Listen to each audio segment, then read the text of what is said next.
Assalamualaikum warahmatullahi wabarakatuh. Bertemu lagi dengan kami Helmi Hasan Dede Wahyudi. Sekarang kami usai menjalankan sholat tarawih berada di puncak Berendo, Kota Bengkulu. Berada di ketinggian kurang lebih 70 meter dari permukaan laut. View-nya ini Pak Wali luar biasa. Ini Bengkulu dari ketinggian. Dan ada beberapa tema yang akan kita bahas tentang Rumah Sakit Tinogalo, kemudian Hadirama, kemudian ada juga program nasi bungkus, kemudian Kota Hadis. Nah, ini Pak Wali, masyarakat pengen lebih jelas, enggak tahu nih apa Rumah Sakit Tinogalo itu. Ya, ini kan soal kita kepengen memuliakan para wanita, khususnya para ibu-ibu dan para calon ibu-ibu. Kalau kita melihat fenomena ketika seorang wanita menikah kemudian dia hamil dan ingin melahirkan, kadang-kadang tak ada pilihan. Ketika dia ingin melahirkan itu, maka sekenanya, artinya rumah sakitnya bahkan dokternya.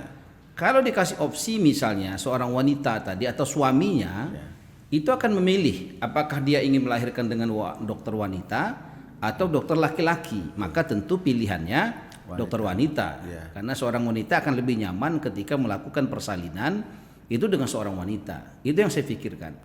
Dan dalam konteks keagama, ya, itu juga memang sangat dianjurkan, sangat disarankan wanita yang melayani lahiran seorang wanita. Maka ini dasarnya. Bagaimana kemudian kita sebagai kota bahagia, kota yang menginginkan setiap masyarakatnya bahagia. Itu salah satu pilar utama bangsa dan kota ini adalah para wanita. Nah, programnya bagaimana ketika proses persalinan itu persalinan diridhoi Allah, diberkahi Allah. Salah satunya adalah bagaimana wanita tadi bisa melahirkan melalui dokter atau bidan seorang wanita juga. Kemudian Tinogalo ini maksudnya apakah perawatnya, sopir seperti apa Tinogalo? Ya, semuanya Tinogalo. Dokternya, perawatnya atau bidannya, bahkan juga satpamnya, bahkan yang bawa mobil ambulan. Tino juga. Iya. Sehingga perempuan ini betul nyaman. Misalnya kan seorang wanita yang ingin melahirkan, kemudian dia tidak kuat untuk berjalan ke mobil, kan lebih memuliakan wanita kalau yang memegangnya itu wanita. Kalau yang memegangnya laki-laki kan jadi persoalan sebenarnya. Walaupun kebanyakan orang tidak ada opsi, tidak ada pilihan. Dapat laki cemburu bahaya. Nah, bisa berlaku ini gawat gitu kan gitu loh. Iya, jadi satpam, sopir segala Tinogalo. Kemudian ini insya Allah ini satu-satunya di dunia. Oh, belum pernah ada? Iya, belum pernah yang saya ketahui. Kalau toh ada tuh baru kita tahu. Kan gitu. Jadi unik ini kalau dalam ilmu marketing diferensiasi kan. Nah, itu dia. Yang membedakan Kota Bengkulu sama kota lain. Karena kayak Kota Bengkulu ini punya semangat menghadirkan kebahagiaan. Kemarin kita fokus kepada anak yatim, para janda. Bagaimana kemudian bahkan ada statement masyarakat wali kota 1001 janda. Karena memang kita urusi ribuan janda. Kita minta RT RW lurah mendata berapa banyak janda-janda yang ditinggal suaminya meninggal. Bukan dicerai ini. Yang kita maksud yang ditinggal meninggal.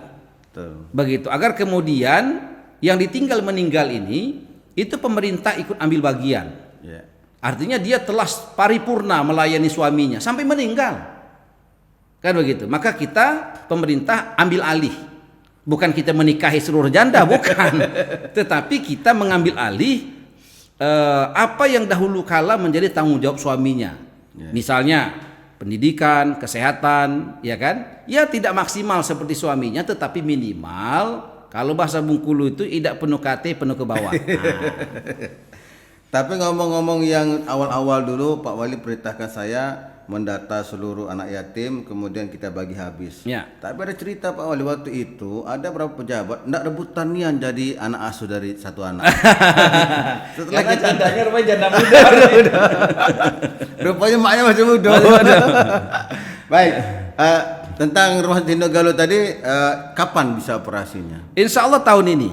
Ya, tadi kita rapat ya, jadi kita maraton rapat hampir setiap minggu. Kalau saya nggak ada, wakil wali kota langsung mimpin rapat. Ada sekda, ada kadis kesehatan, ada direktur SHD, ada tim ahli juga dalam bidang kesehatan mantan kepala dinas kesehatan provinsi, Iya, Mbak Rini, itu juga kita maraton, Iya, begitu. Targetnya di bulan Mei nanti, akhir Mei, ini sudah bisa beroperasi. Artinya sudah bisa nanti ibu-ibu yang ingin melahirkan, jangan dulu sebelum bulan Mei, tunggu dulu bulan Mei, ya kan, di bulan Mei ini. Kenapa harus melahirkan di bulan Mei?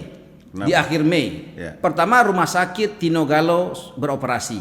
Kalau melahirkan di rumah sakit Tinogalo, banyak betul kebaikan yang akan didapatkan. Pertama, nama anaknya bisa diberikan oleh wali kota langsung. Masya Allah. Nah, nama terindah di dunia, insya Allah menjadi semangat ya, bawaan bagi si anak untuk menjadi anak yang soleh solehah. Yang kedua, ketika dia melahirkan di rumah sakit Tinogalo, maka berhak mendapatkan hadiah langsung Masya Allah. berupa parcel kado dari wali kota, dari wakil wali kota Bengkulu. Dan kemudian di sana juga ketika melahirkan di rumah sakit Tinogalo juga ada pilihan yang lain. Dia akan mendapatkan dokter-dokter, bidan-bidan terbaik di dunia. Masya Allah. Kita sudah pilih, jadi nggak sembarangan orang yang bisa kerja di rumah sakit Tinogalo, tidak bisa sembarangan. Kita sudah survei, kita coba pilih dari seluruh dunia. Dan sudah terpilih beberapa dokter terbaik, Tino tentu saja tidak lanang, dan juga bidan-bidan terbaik, satpam-satpam terbaik, dan supir-supir ambulan terbaik. Sehingga insya Allah siapapun yang nanti melahirkan di sana, itu kebanyakan orang menangis karena sakitnya, tapi di sana dia akan tersenyum. Kemudian dulu kan kita pernah meluncur hadiah bersalin. Ya. Ini juga bikin rumah sakit Tinogalo. Nanti gimana? Apakah ada kerjasama atau seperti apa itu Pak? Ya, karena hadiah bersalinan kita bersama dengan bidan-bidan. Ya. Ya, bidan-bidan ada melahirkan di tempat-tempatnya, ya kan? Kadang juga misalnya ada orang yang pengen, oh saya mau di rumah sakit lah, kayaknya nggak gengsi gitu kan? Oh, iya. Kayaknya gengsinya dapat kalau dilahirkan di rumah sakit. Iya. Tapi kalau dilahirkan bukannya merendahkan, tidak. Iya, Artinya ada orang-orang yang punya pikiran seperti itu. Padahal anak saya yang pertama Hazel itu lahir dengan bidan di rumah, bidan wanita. Iya. Bayangin loh, anak saya lahir pertama itu bidan, saya menyaksikan betul bagaimana proses peralinan. Yang mau jantungan tuh saya. Kok anak prosesnya luar biasa. Nah, kita menyediakan rumah sakit bagi orang yang lebih nyaman lahiran di rumah sakit, baik itu program HD bersalin boleh begitu di rumah sakit. Tapi kalau yang sudah biasa nyaman dengan bidan bagus. Iya.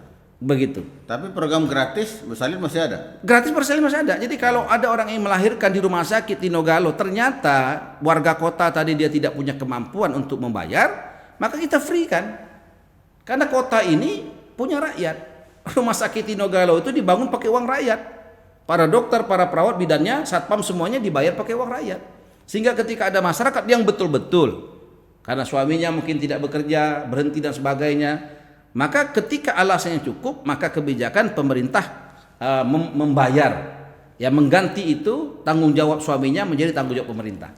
Masya Allah. Mau ada lemak tinggal di kota. Ya, jadi ibu-ibu yang bersemangat untuk punya anak, ya kan? Yang baru satu silakan punya dua, begitu anaknya maksud saya ya. Kemudian ada bersalin. Nah ini kemarin kita melaunching hadiah ramah. Mungkin publik juga pengen tahu nih Pak Wali. Hadiah ramah itu apa? Hadiah ramah itu sebenarnya ini gagasannya sama. Kita ingin betul membahagiakan masyarakat. Apapun kejadian-kejadian sekecil apapun yang itu ternyata membuat masyarakat tidak bahagia, maka ini menjadi beban pemerintah. Pemerintah akan melakukan diskusi, kajian sehingga nanti lahir satu program. Salah satunya ada hadiah ramah. Hadiah ramah ini satu program yang lahir dari WhatsApp, dari medsos ya, dari cerita-cerita. Banyak masyarakat menceritakan bagaimana kemudian datang ke rumah sakit, kadang dia nggak percaya diri karena dia merasa tidak punya uang dan sebagainya, maka cukup telepon saja. Telepon di nomor ini atau di nomornya wakil wali kota ini atau nomornya wali kota di sini. Sehingga nanti ada ambulan dengan dokter terbaik di dunia, dengan perawat terbaik di dunia, dengan peralatan-peralatan medis, obat-obatan lengkap untuk datang ke rumah-rumah, memberikan pelayanan medis terbaik dan memberikan juga obat-obatan terbaik.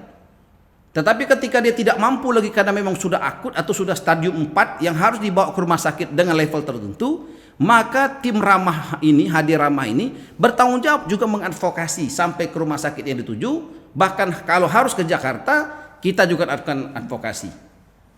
Misalnya ternyata orang ini nggak mampu, tiket pesawatnya bagaimana? Tiket pesawatnya juga pemerintah akan bantu. Iya, jadi luar biasa jadi Hadi Rahmah tadi.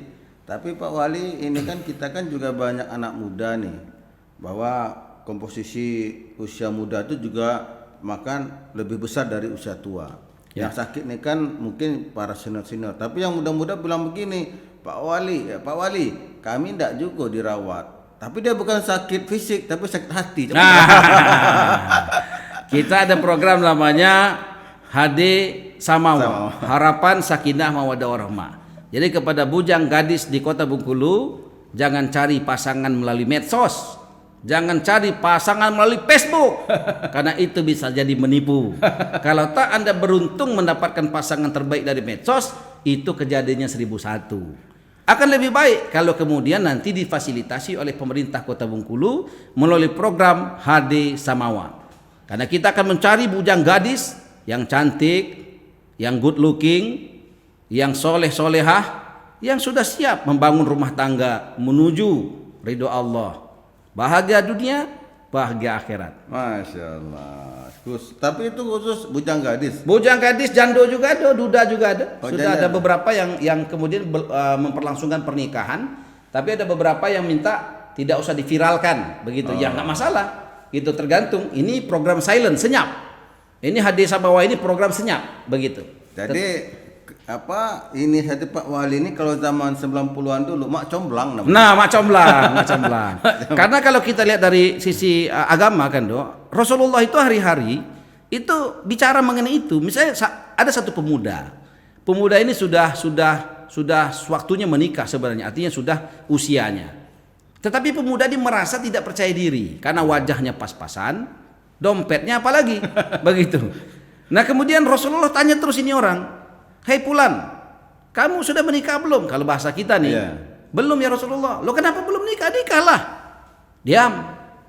Beberapa waktu ketemu lagi, ditanya lagi, "Hei Fulan, sudah menikah belum?" "Belum ya Rasulullah." "Sudahlah, menikahlah, apa lagi?"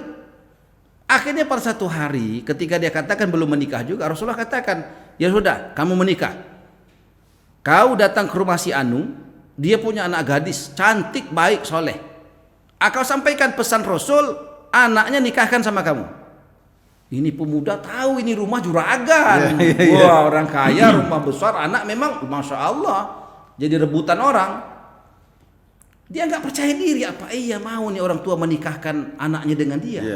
Tapi kan ini Rasul yang merintah, nggak boleh ditunda, nggak boleh diabaikan, begitu. Mengabaikan perintah Rasul sama seperti mengabaikan perintah Allah. Menyakiti Rasul, menyakiti Rasulullah. Oh, maka dia sadar, akhirnya dia datang itu. Tapi dia nggak percaya diri nih. Dia tetap datang karena Rasulullah. Tok tok tok tok, kalau bahasa kita nih, tok tok tok, dengan ketakutan ini. Keluar bapaknya. Waalaikumsalam. Ada apa? Ini udah geletek ini kan, sudah paham maksud. Ya ini Pak, katanya saya ini bawa pesan Nabi. Oh ya, gimana?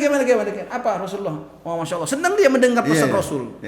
Ini Pak, Rasulullah memesankan agar anak bapak dinikahkan. Oh Masya Allah, senang saya. Siapa? Langsung setuju. Dia bilang ini belum selesai Pak, ada lagi. Ayo cepet. Dia nikahkannya itu sama saya. Kalau bahasa kita, mungkin gile lo, kira-kira begitu loh. Kira-kira gitu. Nah kemudian si anak ini ya, saya dengar dari Ustadz ya, ada bapaknya menolak, ada anak perempuannya yang menolak gitu loh di awalnya.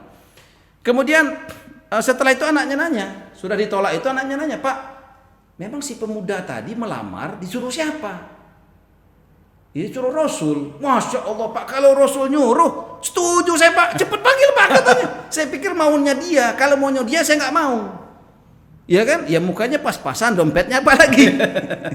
Tetapi ketika dia katakan Rasul yang menyuruh, ini perempuan solehah. Dia nggak lihat lagi yang lain-lain, yang dilihat adalah Rasul. Siapa yang memenuhi keinginan Rasul berarti memenuhi keinginan Allah. Siapa yang menolak keinginan Rasul menolong keinginan Allah. Ini perempuan solehah. Maka dia katakan, Pak, cepet Pak, saya mau. Loh, kamu tadi kok nggak mau, sekarang mau? Tadi saya nggak mau karena ya begitu. Tapi ketika dikatakan ini Rasulullah, saya langsung mau.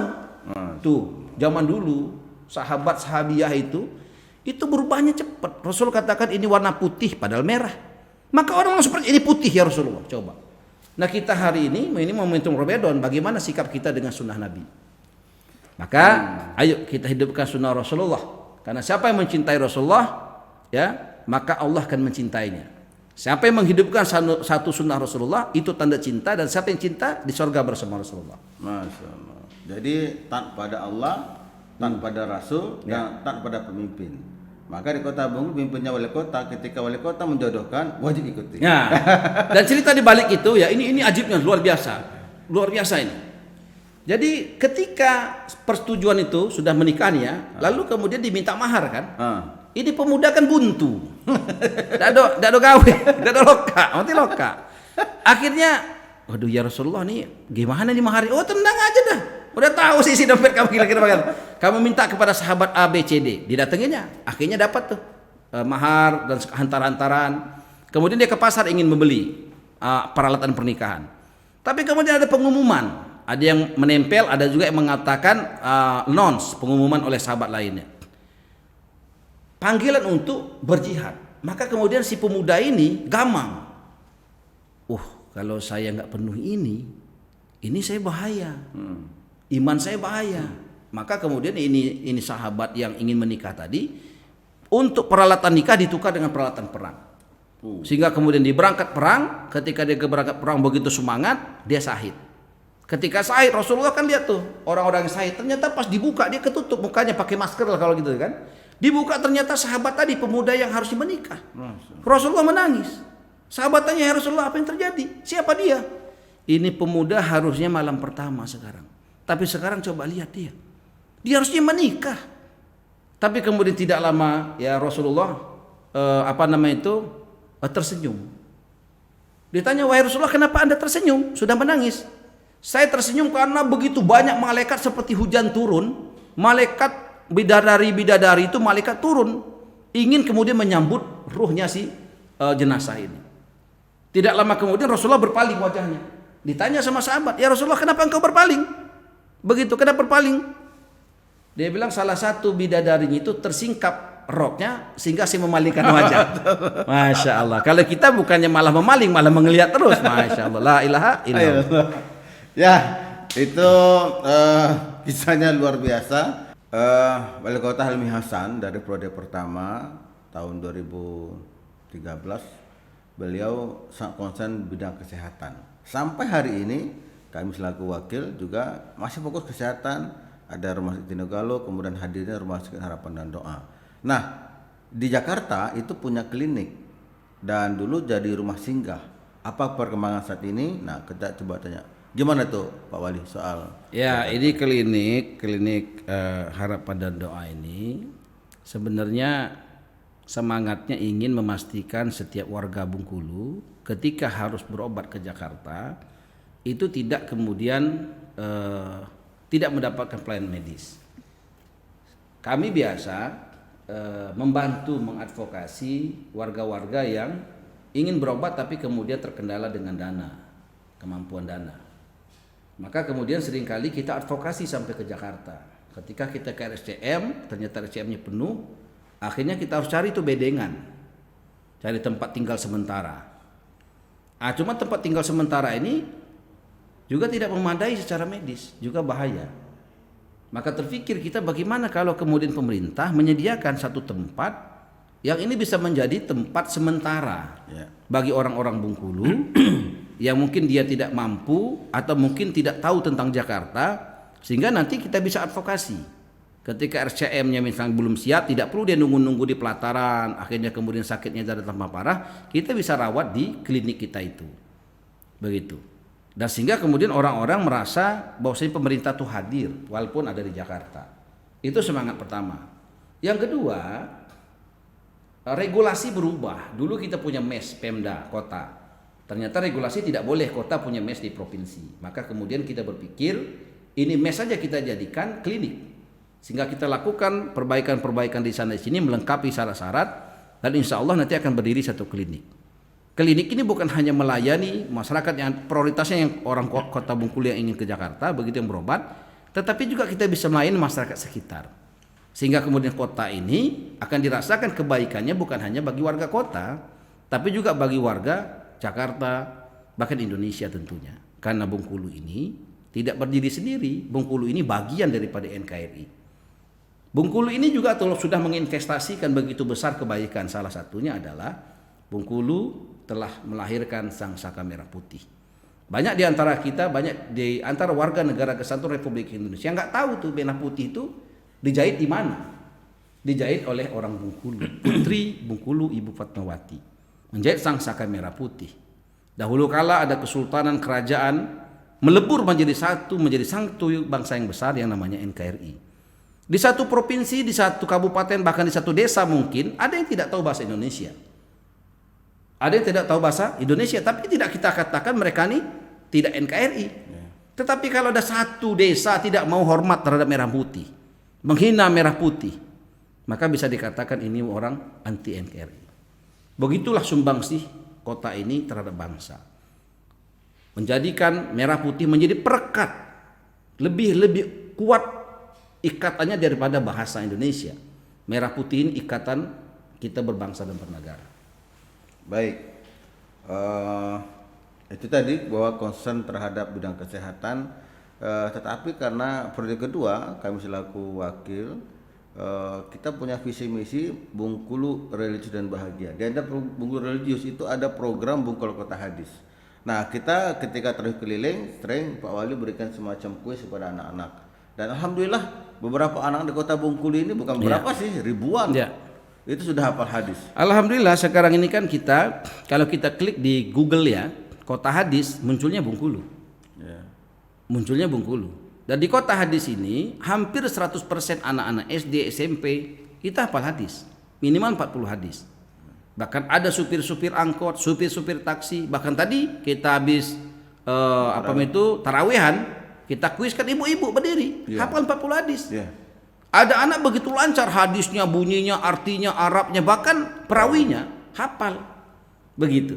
Sehingga target kita 100% warga Bengkulu ini yang muslim, muslimah itu hafal hadis. Kenapa kok kemudian pemerintah mencanangkan Bengkulu hafal kota hadis? Targetnya 100% muslim muslimat hafal hadis minimal 40 hadis. Insya Allah ini sudah cukup bekal untuk masuk surganya Allah Subhanahu Wa Taala. Pemerintah inginkan masyarakat Bengkulu bukan bahagia di dunia, tapi juga bahagia selama-lamanya di surganya Allah Subhanahu Wa Taala. Untuk apa kita bahagia di dunia kalau di akhirat kita nggak bahagia? Untuk apa kita bertemu di dunia tapi kita tidak bertemu di surga?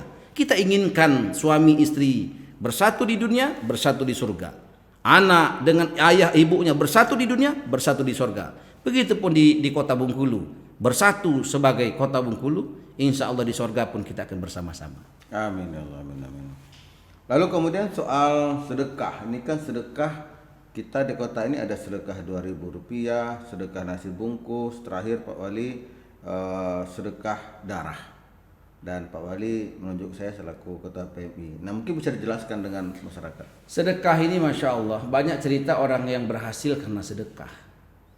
Tidak ada satu manusia pun di dunia ini yang gara-gara sedekah terus hancur, menderita, gagal, susah, itu nggak ada.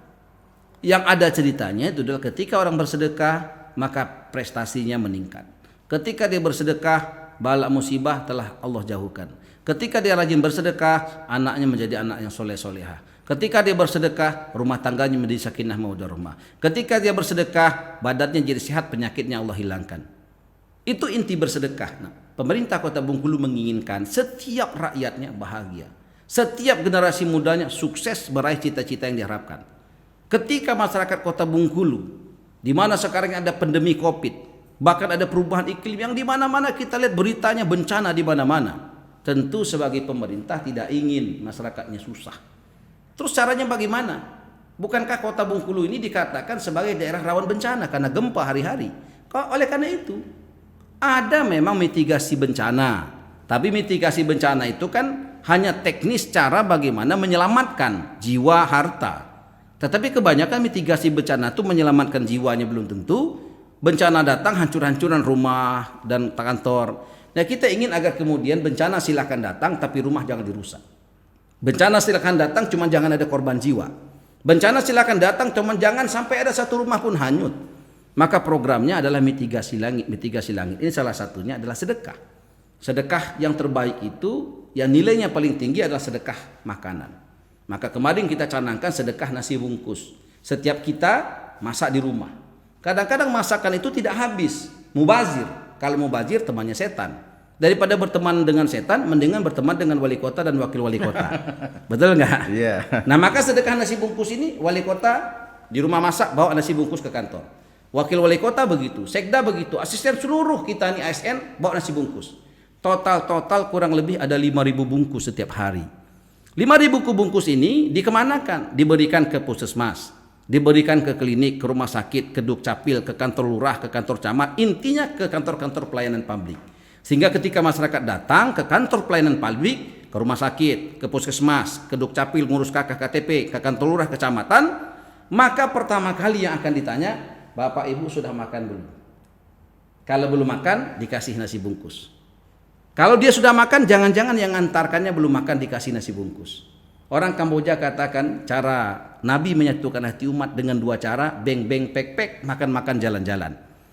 Sina ganas dari hutan, diajak makan, diajak jalan, diajak makan, diajak lama-lama jina. Sehingga kemudian ketika orang berurusan ke dokter, sudah diajak makan, dokternya ramah mengobatinya, insya Allah hatinya akan lapang. Kalau dia sudah lapang, insya Allah penyakit akan hilang. Masya Allah. Itu baru sedekah nasi bungkus. Ya. Sedekah 2.000 laporan dari Basnas ini sudah hampir menyentuh angka 1 miliar. Betul. Kalau nggak digunakan sudah sampai 1 miliar itu. Iya. Karena kan memang digunakan terus. Dan subhanallah memang sedekah ini masyarakat Bengkulu antusias. Oleh karena itu saya ucapkan terima kasih ya. Kan doa kita ucapkan kepada masyarakat Bengkulu terima kasih. Luar biasa masyarakat Kota Bengkulu menurut saya adalah masyarakat yang terbaik di dunia. Karena sedekahnya dari 2.000 itu ini mencapai 1 miliar lebih dan sudah banyak yang terbantu dengan hasil sedekah 2.000 ini dan mudah-mudahan ini juga bisa dilakukan di tempat-tempat lain karena 2.000 itu tidak membuat kita kaya raya, menyedekahkan 2.000 tidak membuat kita miskin. 2.000 tidak bisa membeli 1 mangkok bakso, tapi ketika 2.000 ini kita sedekahkan berkumpul dengan 100.000 orang yang bersedekah 2.000, maka setiap hari akan kumpul duit 200 juta rupiah. Kalau 1 bulan berarti kurang lebih ada 6 miliar rupiah. Kalau 1 tahun, bayangkan dahsyatnya sedekah. Dan kita dapat pahala bukan 2.000, tapi akumulasi. Ada 100.000 orang berarti 200 juta setiap hari. Itulah amalan ijtima'i itu, amalan berjamaah itu nilainya lebih daripada imalan infirodi begitu. Masa, tapi istiqomah 2.000 rutin. Ada juga alasan orang nih, 2.000 nggak punya. Kalau begitu kita naikkan lagi sedekah darah. Ya. Wakil wali kota, ketua PMI, kita kekurangan darah ketika orang butuh darah, stok darah kita kurang. Maka kemudian kita lakukan gerakan sedekah darah. Sedekah darah ini masya Allah nampak yang tadinya kita kekurangan darah sekarang sudah tercukupi kebutuhan masyarakat alhamdulillah berkat sedekah. Maka dengan gerakan sedekah darah ini insya Allah dan nggak ada alasan lagi kalau dia nggak punya darah bingung juga kita. Tadi pas tarawih tadi ada PMI. Ada mobil setiap tarawih juga hadir mobil. Begitu. Ada seorang politisi bilang sama saya begini Pak Wali. Dinda, alangkah berani kamu orang. Ngapu?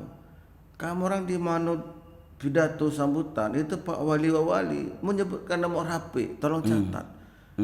Saya bayangkan kalau misalnya masyarakat ngadu galuh, apa udah kamu udah repot. Nah mungkin Pak Wali bisa ceritakan.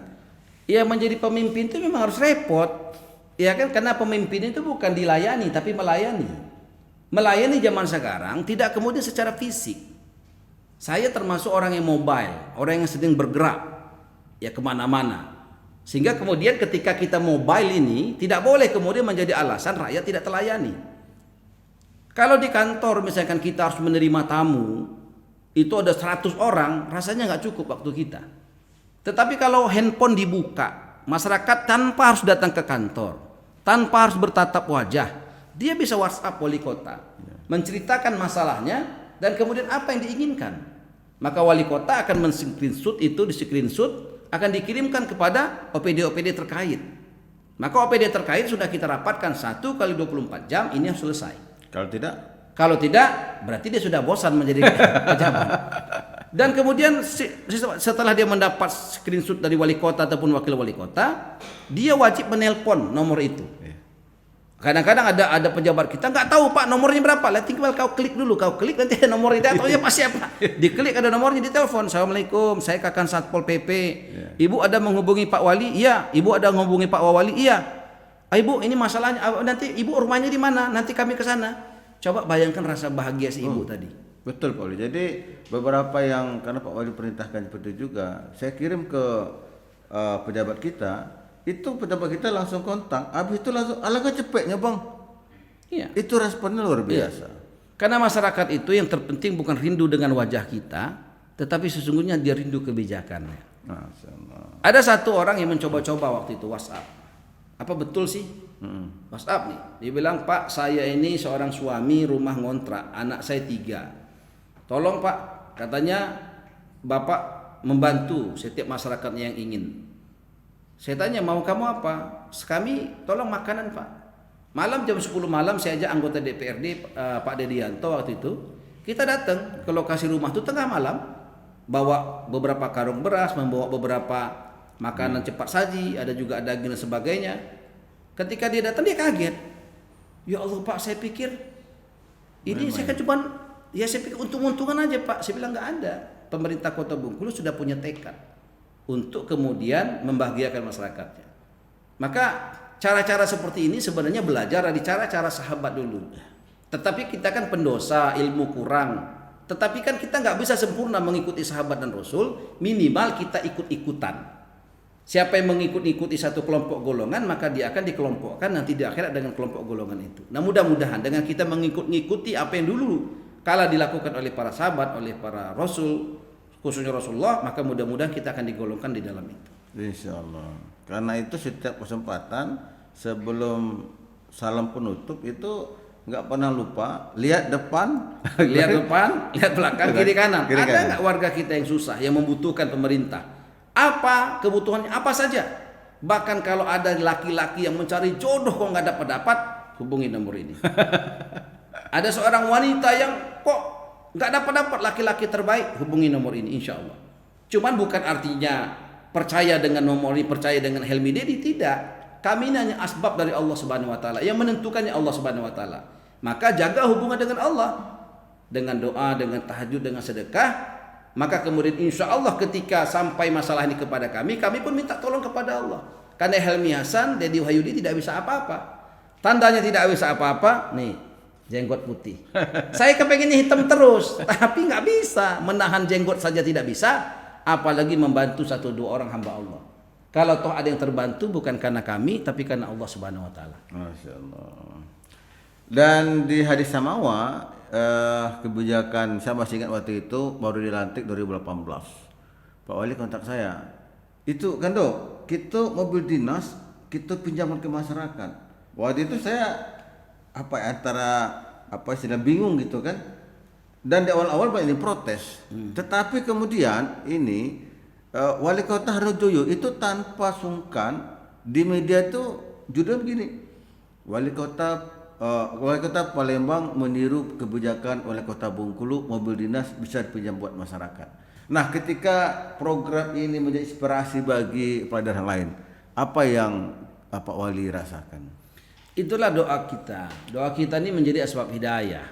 Asbab hidayah itu bahasa zaman now inspiring. Saya selalu berdoa kepada Allah, ya Allah, berikanlah saya hidayah. Kekanlah hidayah kepada saya, keluarga saya, anak keturunan saya. Dan jadikanlah kami ini menjadi asbab hidayah, menjadi inspiring. Jadi setiap yang kita lakukan ini ada hisabnya, ada pertanggungjawabannya.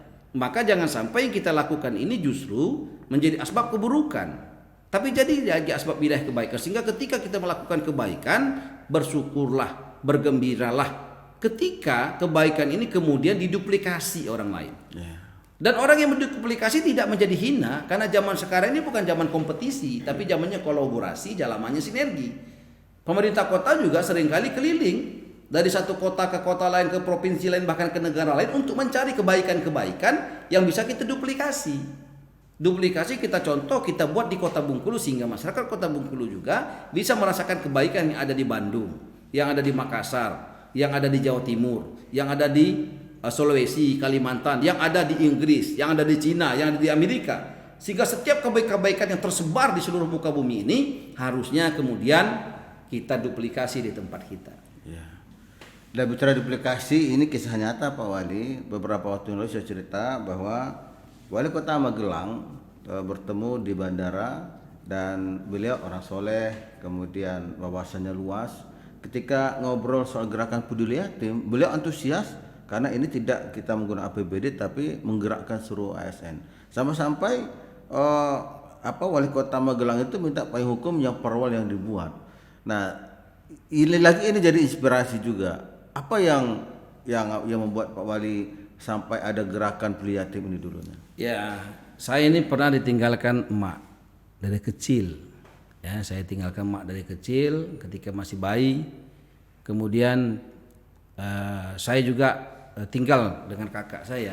Jadi dari kecil sudah berpisah dengan ayah. Jadi kita merasa bagaimana kemudian hidup, apalagi ketika anak yatim piatu. Tentu mereka ini sangat membutuhkan perhatian dan kasih sayang. Pemerintah tentu dengan tekad bahagia ini punya tanggung jawab terhadap anak-anak yatim ini. Jangan sampai anak-anak yatim ini kemudian hilang harapan, hilang keyakinan, hilang semangat, hilang motivasi. Maka kemudian pemerintah ambil alih itu. Pemerintah ingin menjadi tauladan, pemerintah ingin menjadi teman, pemerintah ingin menjadi orang tua, pemerintah ingin menjadi penyemangat. Caranya bagaimana? Tidak dengan APBD. Kalau dengan APBD sama seperti kita punya anak hanya dikasih uang tapi tidak dikasih motivasi. Dikasih uang tapi tidak diberikan kasih sayang. Nah, kita ingin agar pejabat-pejabat kita betul-betul merasa empati dengan anak-anak yatim para janda ini. Sehingga dari penghasilan mereka akan berikan kepada anak-anak ini bukan soal nilainya, tapi soal caranya. Uang tadi tidak diberikan melalui transfer, tapi diberikan mereka diundang ke rumah. Diajak makan, ditanya bagaimana sekolahnya, bagaimana kesehatannya. Si janda tadi pun ditanya sama istri kita, apa kesusahannya selama ini? Ada usaha mereka mungkin yang perlu dibantu, ya kan? Ada mungkin apa yang diinginkan, sehingga baju-baju istri kita pun bisa mereka saling berikan. Sepatu anak kita, baju anak kita, mungkin sepatu anak kita ini bagi anak kita sudah tidak baik, tapi bagi si anak yatim ini adalah sepatu terbaiknya, begitu. Dan anak kita pun akhirnya tahu diri nih, dia bersyukur dia masih punya ayah walaupun jarang pulang misalnya karena sibuk, ya kan? Coba ini anak ayahnya nggak pulang-pulang lagi. Begitupun si ibu tadi, istri kita juga bersyukur. Jangan mengeluh terus dengan suaminya. Lah ini si janda ini nggak punya suami lagi. Maksudnya pulang ya? Nah, makanya akhirnya suasananya penuh. Saya merasakan. Tadinya kami 10 ya, 10 kan dibagi rata. Wali kota dapat 10, wakil dapat 8. Sekarang kita ini istri saya semangat sampai 50-an, mendekati 100 sekarang. Karena banyak orang yang telepon, misalnya WA istri saya. Bu Wali bisa nggak Bu? Ini kan suami saya meninggal, anak saya 3, masih kecil-kecil ini fotonya Bu. Boleh nggak anak kami ini diangkat ibu sebagai anak angkat? Nanti saya lapor suami saya dulu ya. Itu suami istri yang soleha. Dia selalu lapor kepada suaminya. Walaupun dia tahu suaminya pasti kasih keputusan yang sama, tapi dia akan tanya, gimana nih Kak? Nggak apa-apa, saya bilang ambil saja, cocok itu. Pokoknya selagi kita masih ngisang bantu, tidak terbatas berapapun kita terima.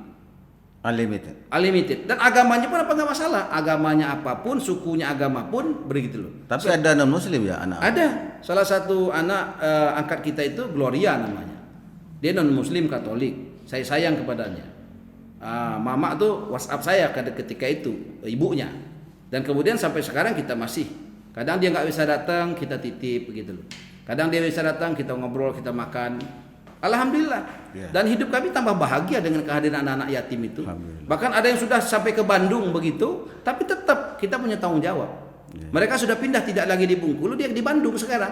Tapi istri saya tetap monitor karena kita punya grup.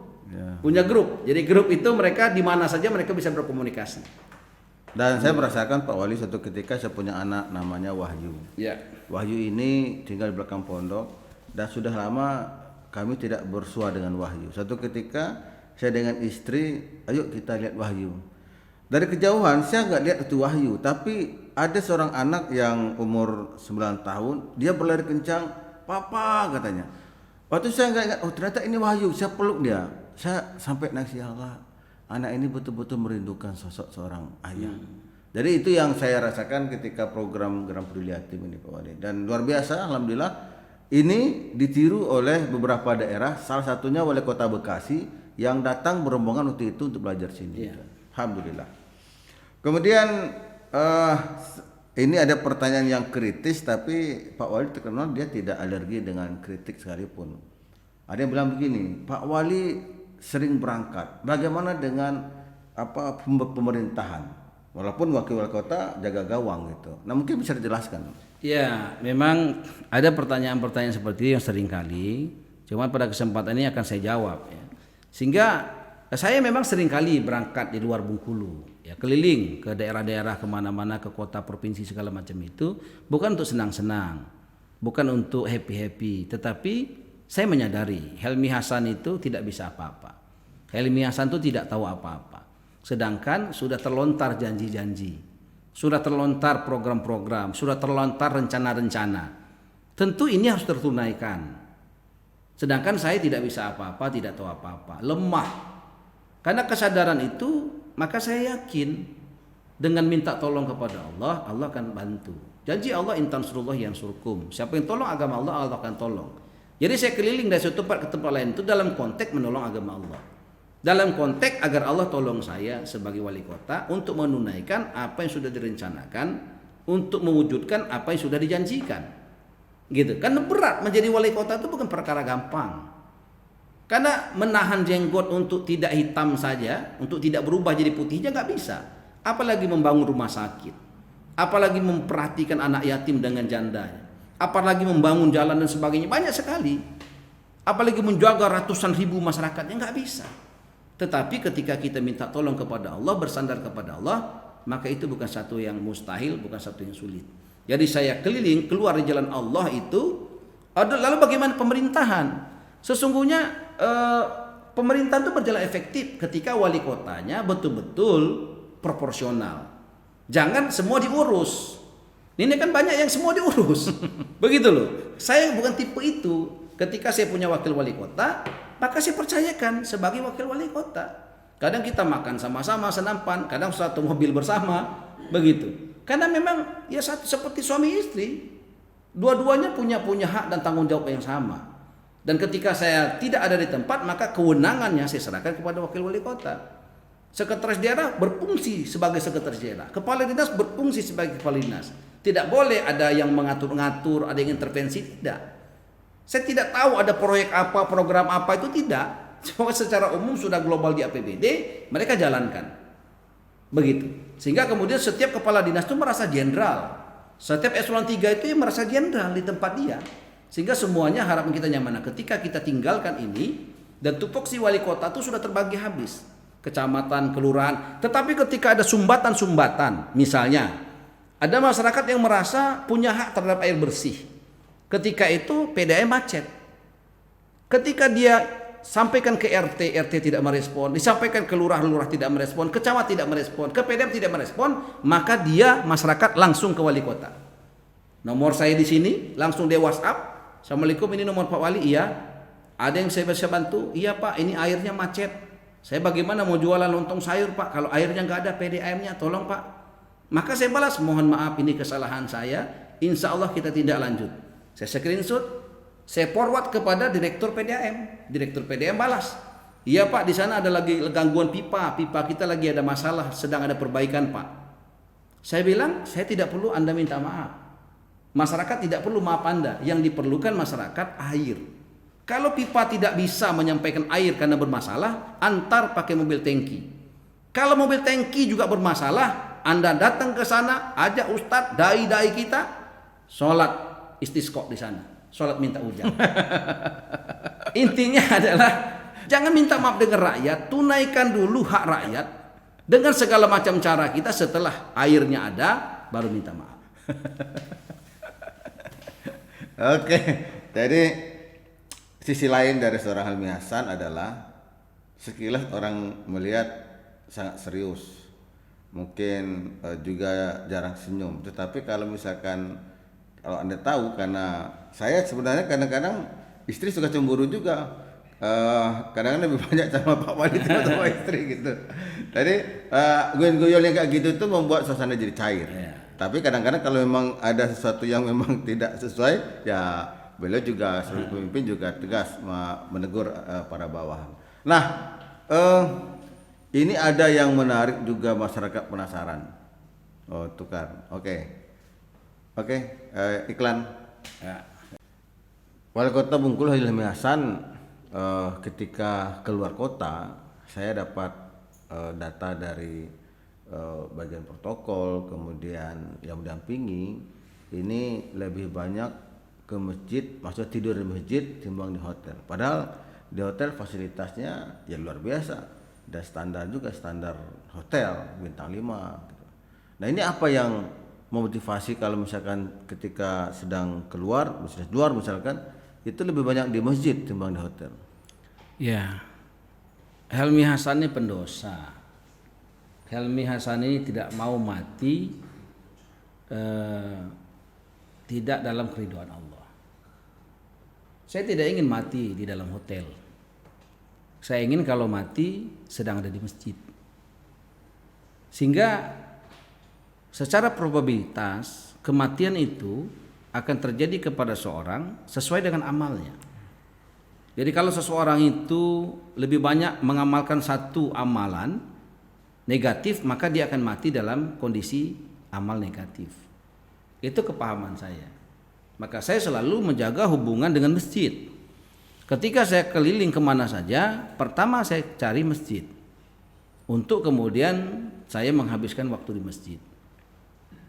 Dan kemudian memang ada pandangan-pandangan masyarakat kita yang kemudian seakan-akan ada tulisan dilarang tidur di masjid. Ini yang perlu kita luruskan. Masjid ini di zaman Rasulullah tidak pernah ada larangan. Di zaman Rasulullah itu ada komsufah namanya. Ada satu tempat di Masjid Nabawi itu yang memang tempat orang untuk tidur di sana, istirahat di sana. Orang-orang muhajirin dari Mekah ke Madinah yang berhijrah ke Madinah nggak punya rumah. Salah satunya Abu Hurairah. Itu adalah kaum sufah alumninya. Begitu. Sehingga bukan salah, kurang pas kalau kita misalnya sebagai pengurus masjid membuat tulisan dilarang tidur di masjid. Harusnya kemudian masjid menyediakan tempat di mana orang bisa istirahat. Oke, tidak di dalam masjidnya, mungkin disediakan tempat yang representatif. Karena masjid ini rumah Allah Subhanahu wa taala. Kalaulah misalkan kita melarang orang tidur di masjid, lalu dia tidur di tempat maksiat, siapa yang salah? Siapa yang dosa? Pernah satu hari saya datang ke Padang, saya bicara di Masjid Al Jihad. Karena di Padang tuh banyak ibu-ibu. Saya sampaikan ibu-ibu, jangan sampai nanti ibu-ibu mengusir orang yang ingin itikaf di masjid. Seorang yang safar berjalan meninggalkan kampung halamannya untuk agama, kemudian dia menghabiskan waktu di masjid untuk itikaf, jangan diusir. Karena kalau kita usir ini orang begitu yang ingin memakmurkan masjid, sedangkan Rasulullah itu mempersilahkan orang tidur di masjid, itikaf di masjid, memberikan makan dan sebagainya.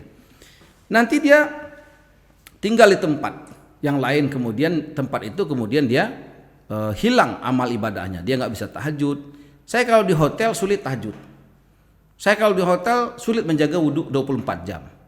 Saya kalau di hotel sulit menjaga sholat fardu berjamaah di masjid. Maka ketika saya di masjid, alhamdulillah wudhu 24 jam terjaga, sholat fardu berjamaah di awal waktu terjaga, sholat sunnah terjaga, baca Quran terjaga, zikir pagi sore dan terjaga, dan saya bertemu banyak orang-orang soleh. Dan saya tidak pernah menemukan masjid dimanapun imamnya Tino, nggak pernah. Imam tuh laki-laki semua. Laki itu kadang berjenggot, pakai sorban, pakai gamis, pakai sarung, pakai baju koko. Sehingga ketika saya pulang ke rumah ngeliat istri saya nggak berjenggot, cantiklah dia. Maka saya sayang betul sama istri saya. Karena setiap pulang dari masjid itu istri yang paling cantik.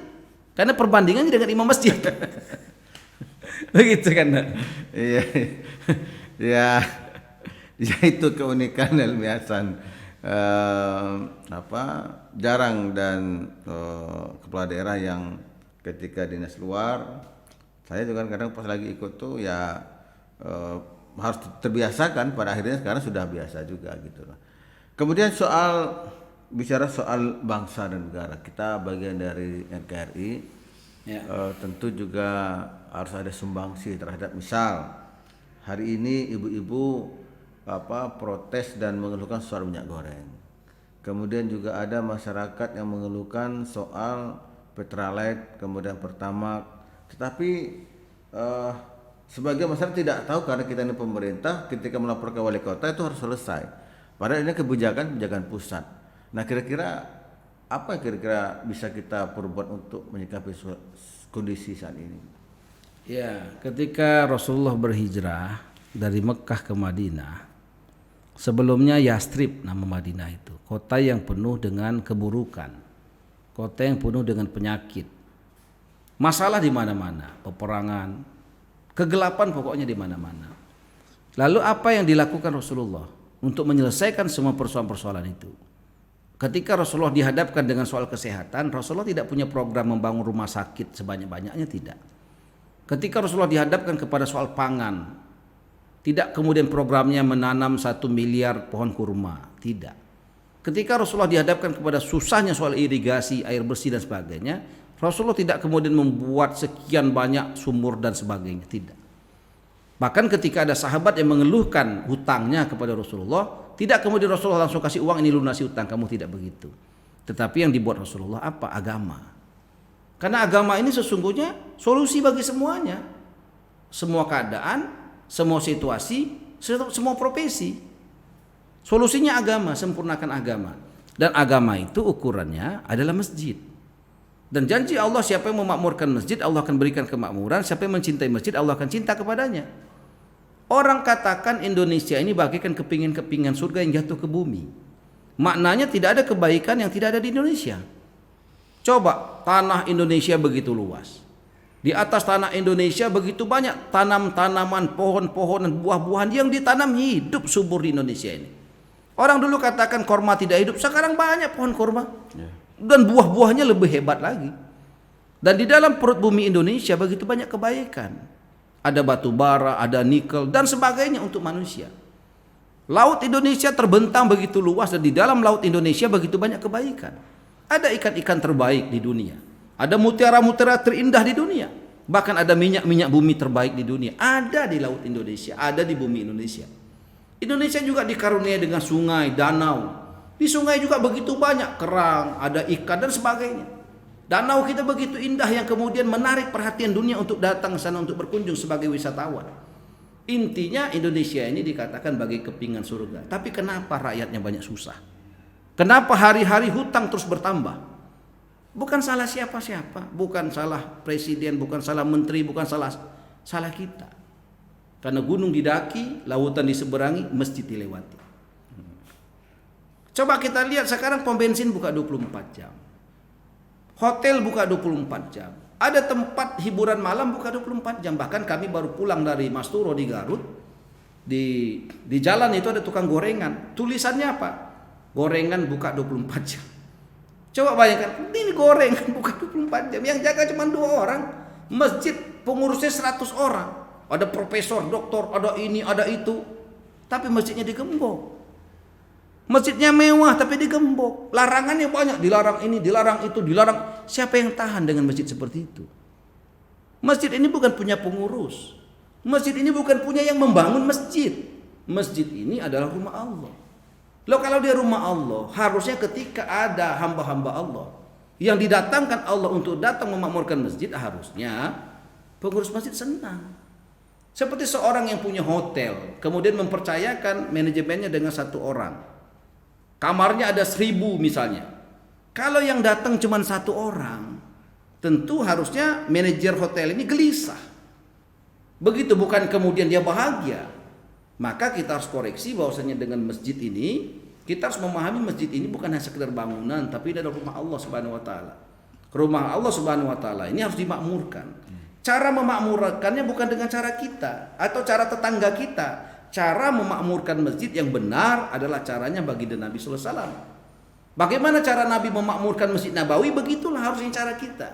Oh, di Masjid Nabawi itu ada dakwah ilallah. Maka di masjid kita harus ada dakwah ilallah. Di dalam Masjid Nabawi dibicarakan kebesaran Allah hari-hari. Allah Khalik, Allah Malik, Ar-Razik. Dibicarakan kebesaran Allah sehingga datang preman tenang. Ketika itu ada preman besar yang ingin membunuh Nabi. Nabi katakan, kalau ada Nabi setelah saya, Umar nabinya. Tuh bayangin. Sayyidina Umar ini preman besar, kepengen membunuh Nabi. Tapi Nabi sendiri katakan kalau ada Nabi setelah saya, Umar nabinya. Di mana dicetak Sayyidina Umar? Di masjid. Dan kemudian taklimat ta'lum, dihidupkan taklimat ta'lum di dalam masjid. Dengan hidup taklimat ta'lum ini, maka kemudian generasi terbaik itu generasi sahabat. Padahal sahabat ketika itu nggak ada tuh, nggak ada universitas, nggak ada pondok pesantren. Di mana mereka dilahirkan? Di masjid. Karena dihidupkan taklimat ta'lum. Nah di masjid juga Nabawi dihidupkan zikir ibadat, dihidupkan juga khidmat di dalam masjid, sehingga di masjid itu betul-betul orang merasa nyaman, sebagaimana ikan pada air. Tidak ada ikan yang tidak betah di air kecuali air keras. Jadi kalau ada jamaah masjid nggak betah, ini airnya air keras, ini masjidnya ini nggak sama dengan masjid Nabi. Maka para pengurus masjid, para pewakaf masjid harus mengkoreksi. Bagaimana agar orang senang, senyum. Jangan sampai pengurus masjid imamnya muka ditekuk. Jangan kemudian ramah dengan orang, humble. Ada cerita misalkan orang anak-anak muda ABG, saya tanya, kenapa kamu kok nggak mau di masjid tapi betah di mall? Dikatakan, Pak, kalau di masjid imamnya sombong, jamaahnya sombong. Kaget ini kalimat. Kok sombong bagaimana? Iya Pak, nggak mau negur kami, senyum pun nggak mau. Terus di mall, kalau di mall Pak, walaupun satpamnya muka bengis, kumis tebal, tapi kalau datang kami senyumnya manis Pak, sehingga dia betah di dalam mall. Oleh karena itu, solusi bagi bangsa ini, bagi semua masalah keluarga, bangsa, negara, kembali kepada cara baginda Nabi SAW, yaitu pertama makmurkan masjid. Allah janjikan siapa yang memakmurkan masjid Allah akan berikan kemakmuran. Siapa yang mencintai masjid Allah akan cinta kepadanya. Satu bangsa mencintai masjid, maka Allah yang berjanji akan mencintai bangsa itu. Satu bangsa yang memakmurkan masjid, Allah berjanji akan memakmurkan bangsa itu. Saya yakin ketika 100% laki-laki balik sholat berjamaah di masjid, hidup amalan masjid 24 jam sebagai Masjid Nabawi, maka seluruh hutang-hutang NKRI ini akan Allah lunaskan. Maka seluruh anak-anak ini akan menjadi generasi-generasi terbaik. Sebagaimana singa di dalam hutan, ketika kita datang ke dalam hutan, jangankan ngelihat taringnya, jangankan ngelihat cakarnya, mendengar aumannya saja, kita akan takut. Kenapa? Karena kemuliaan singa itu di dalam hutan. Tetapi ketika singa ini tidak di dalam hutan, di dalam sirkus, ngelihat kita singanya, taringnya, cakarnya, kita lihat betul. Tanpa mengaum sekencang-kencangnya, kita nggak akan takut. Justru lucu itu singa. Jangankan kita, anak kecil pun akan ketawa melihat singa itu. Maka kunci keberkahan Indonesia, kejayaan Indonesia, kejayaan dunia itu adalah kepada masjid. Terakhir, beberapa waktu yang lalu Wali Kota Helmi Hasan menginisiasi mengundang Bupati Bengkulu Tengah, Bang Ferry Ramli, kemudian mengundang Bupati Seluma. Saya waktu itu mendampingi Pak Wali. Bupati Seluma waktu itu juga bingung, bahasa Serawainya lu ano maksud Pak Wali ini. Nah, jadi waktu itu Pak Wali menginisiasi pertumbuhan segitiga emas. Mungkin bisa ceritakan seperti apa? Iya, kan ada Kabupaten Benteng, Kabupaten Seluma, ada Kota Bengkulu. Kota Bengkulu kemudian membangun kecamatan di pinggiran Seluma, di pinggiran Benteng. Akan lebih bagus kalau kemudian Kabupaten Benteng, Kabupaten Seluma, karena kota itu akan jauh lebih maju ketika mendekati beberapa tempat. Satu, bandara. Kedua, pintu tol. Ketiga, pelabuhan. Nah, titik lokasi kita di Arsbakul dan sekitarnya itu memenuhi ketiga unsur itu. Sehingga saya menawarkan kerjasama dengan Bupati Benteng, Bupati Seluma. Bupati Seluma silahkan membangun di pinggiran kota, Benteng juga gitu, kami juga begitu. Sehingga tiga pemerintah ini kerjasama membangun segitiga emas itu. Sehingga di situ akan dibangun, misalkan Kabupaten Seluma sudah ada belum mall pelayanan publik? Bisa dibangun di sana. Benteng sudah ada belum? Kita bangun di sana. Atau mungkin ada SN-nya atau pejabat yang jauh datang ke Benteng, kita bisa bikin perkantoran sebagian di sana. Kita bisa bikin rumah sakit di sana. Kita bisa bikin tempat-tempat olahraga di sana. Apakah untuk adik-adik yang suka motor, kendaraan roda 4, atau renang, memanah dan sebagainya. Sehingga itu dibangun oleh tiga pemerintahan kota, Seluma dan Benteng.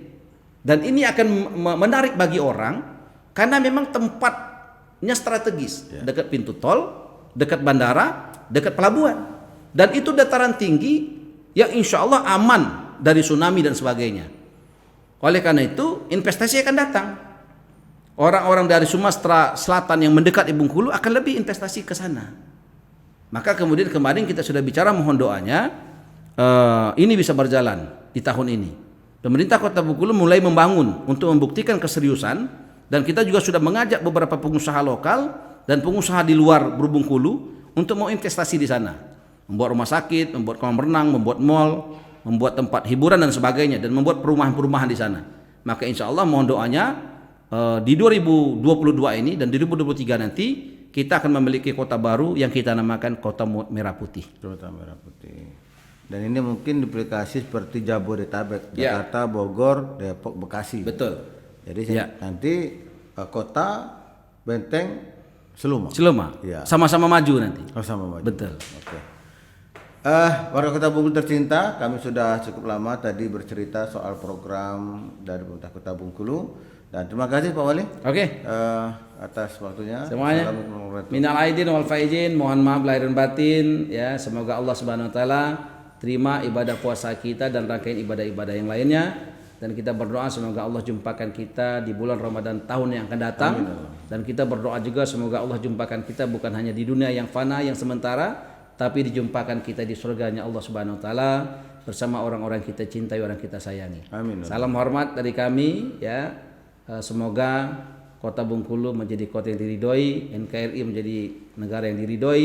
Semoga dunia ini Allah Subhanahu wa taala jaga dan berikan kita hidayah untuk menjadi pribadi yang terbaik. Amin. Pribadi yang terbaik itu adalah yang khairun nas anfa'uhum nas. Assalamualaikum. Waalaikumsalam.